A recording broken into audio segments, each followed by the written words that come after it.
بسم الله الحمد لله والصلاة والسلام على من لا نبي بعد. السلام عليكم ورحمة الله وبركاته. وأبو بكر محمد الحو إن شاء الله تعالى وحين قادرنا 10 كتابات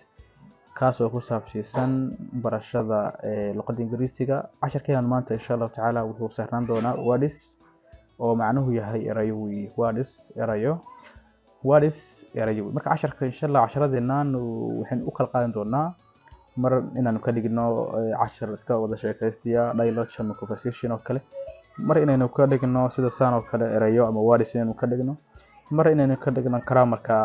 bilowga sidoo kale asagana ilaa aynu ka gaarno marba marka ka dambeeyay 10 ku yara uu si badan doona hadii la yiraahdo walo hadda aan bilow iska joogno marka lesson keenan ama 10 keenan toddobaad erayo ay ku saabsanaan doona erayadani waa 9 eray tiradoodu waxa eraygu horeey wuxuu noqonayaa asked ama est soo dhawaaqdo est bari way dhawaaqaya muhiima iyo macnihiisa labadana isku taqaano est waxa weeye bari est bari erayga labaad waa west galbeed maxay galbeed east bari west galbeed north waqooyi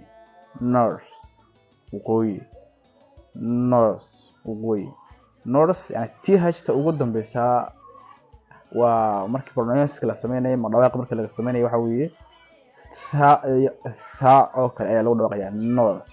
waqooyi south koonfur south koonfur saas ku dhawaaqaysaa south koonfur as dhul earth dhawaaq fiiriya earth dhul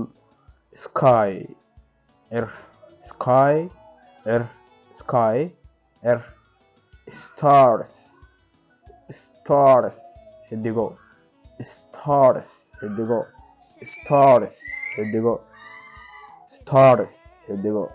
sun qorax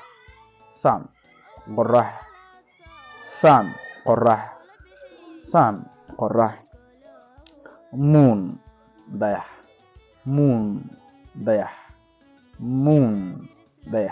marka aan ku celino mar kale east ama east labada dhawaaq waa British iyo American east bari west galbeed north aarta mar wad qarin wad muujin kartaa labadaba north waqooyi south koonfur east soo dhawaaq safiiriya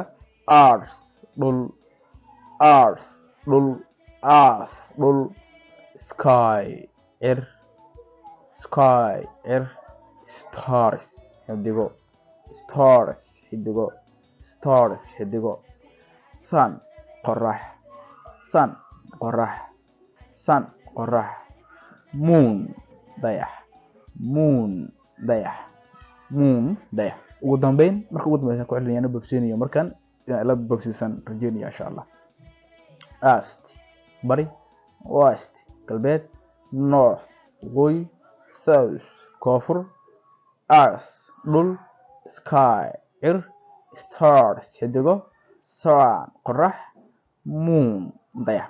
haddaba insha Allah waxaan rajeynayaa 10ka inaad fahmi doonto dhawaqa iyo macnahaantana intaba aad hay doonto insha Allah taala qaybtana xigta ayaan u had doonto billahi tawfiiq. Assalamu alaykum wa rahmatullahi wa barakatuh.